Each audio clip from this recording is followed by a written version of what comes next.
right, guys, just quickly taking a look at that upcoming Goldman Sachs earnings release we're expecting before the open. This earnings season is going to be very important for the markets to watch. I think equities is very, very interesting at these levels where we're trading right now. I'm looking for a catalyst to trade equities higher in the short term, just like we did a couple of weeks ago. We had a really successful trade on that. The premise for this is very much the same, like we traded equities higher just a few sessions ago. I think the main reason for the bounce in equities right now is that the markets have priced in a lot more bad news than what the data has necessarily suggested. If we take a look at let me show you guys this. So this is just a very, very basic yeah, economic sentiment tracker, if you will. And you can see that compared to where the actual data has been versus what equities have been priced in. Equities have been pricing in much lower growth compared to what the actual data has shown us. That was one of the key reasons we were looking at just a couple of sessions ago, if you guys recall, when we had that trade to the upside on was it the 3rd or the 4th of October to the upside. Now, I think equities have priced in a lot more bad news than what the data has suggested. And the fact that a higher than expected CPI print, as well as a super, super hot University of Michigan sentiment and higher than expected consumer inflation expectations print, the fact that all of that wasn't able to see sustainable downside in equities, I think that's really positive for equities right now. Apart from that, the fact that the ES has been able to hold on to that 37.20 level, or at least break back above it, that's very positive. You guys recall that was really that key barometer that we were looking at, saying that, hey, we need to stay above that level. When we broke below that level, you guys can refer back to the videos we did at that time. When we broke through that level, we were like, okay, hands off. I don't want to touch this right now below that level. The fact that there's been enough momentum to reclaim 37.20, for me, that's really positive from a momentum perspective, right? We're starting to trend in the right direction. We're seeing higher highs and we're seeing a higher low. If this can continue, we could potentially be finally breaking back above that 3,800 level as well. So I think technically there's a lot to like about this.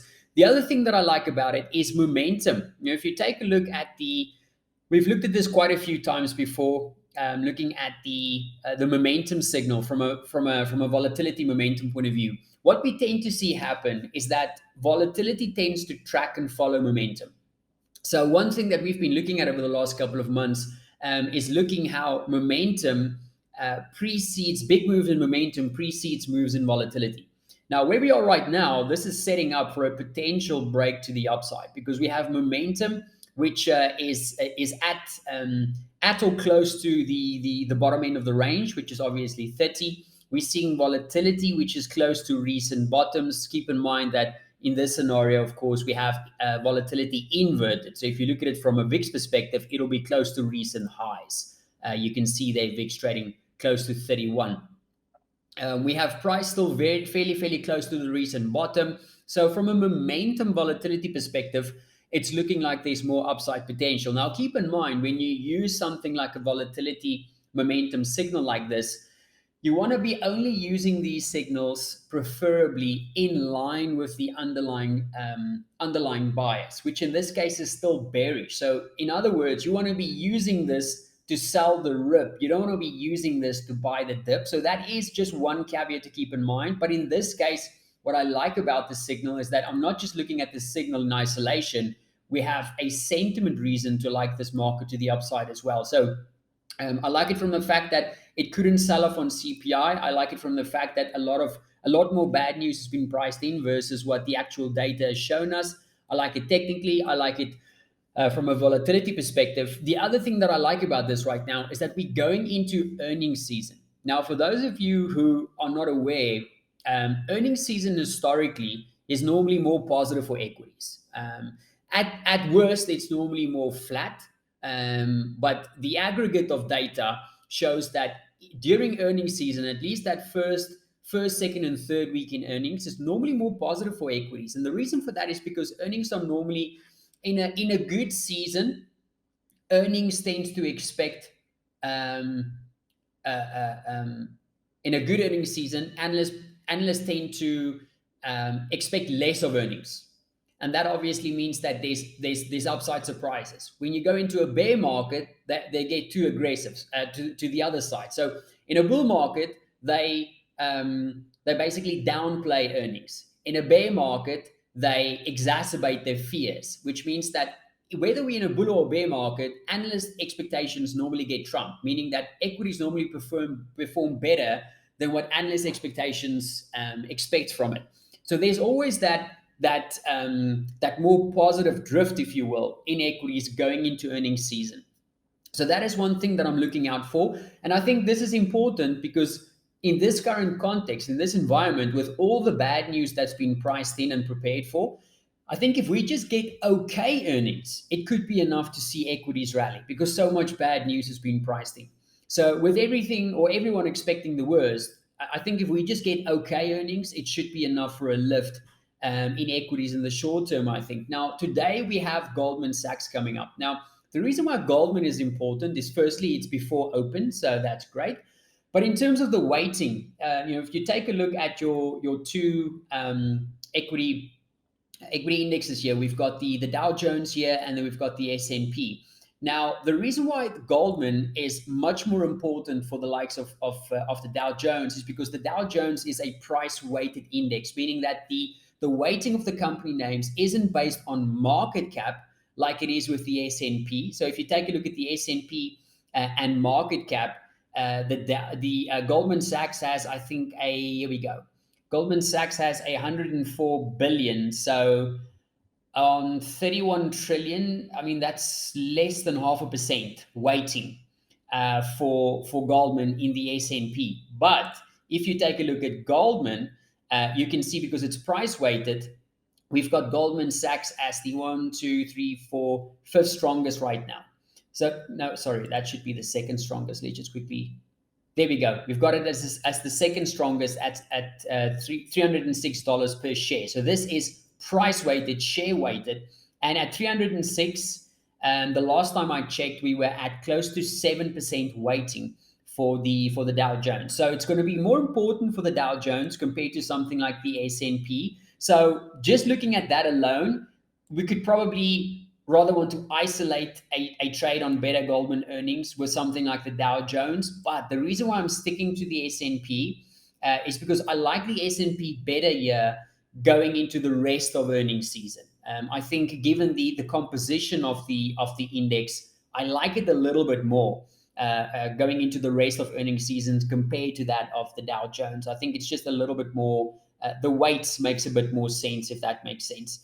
Now, what I also like about Goldman's release is we had Bank of America painting a far less bleak picture on the consumer yesterday. And I think if we can get a positive guidance from Goldman Sachs today as well, I think that'll be enough to see more equity upside. The risk, of course, is that Goldman is currently busy with some restructuring plans, and that can put a negative spin on the earnings today. But if we get a better than expected earnings and we get less bleak than expected guidance from the bank, and hopefully something that doesn't disappoint markets on the restructuring side, I think equity upside looks attractive here. Now, what I like about 37.20, right, is let's just say we get a great earnings release. We can get in at market. I think anything above or at 37.20 is really attractive for the S&P. So, we're very, very close to attractive levels. What's good about entering at these levels is that we can use that 37.20 as a key barometer for our stop. So technically speaking, we could maybe get away with a nice tight stop just below that level. But if you take a look at the VIX, at 31%, your probable range per day is close to 2%.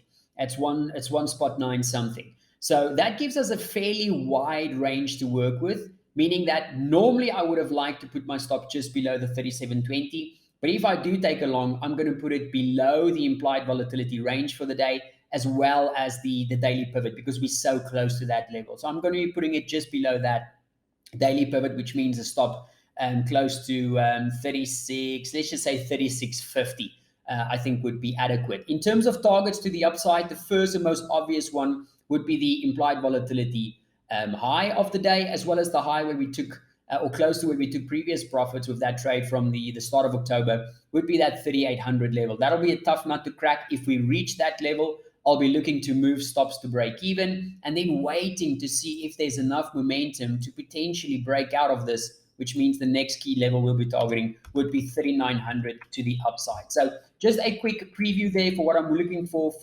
Goldman Sachs. The same way that I'm preparing for Goldman Sachs, we'll be preparing for the other key earnings, right? We've got Netflix coming up later in the week. We've also got Tesla coming up after close on Wednesday. Now, Tesla has if I recall correctly, they've got I think a 2% weight in the S&P, and they've got a 4 or close to 5% weighting in the Nasdaq. So that's going to be an important one to watch to keep on the radar. But that's for later in the week. But the way that we'll be looking to trade earnings this season is the exact way that we just explained. So watch out for Goldman. If we get a nice, better than expected earnings release there, I'll be looking to get long the ES if it's good news.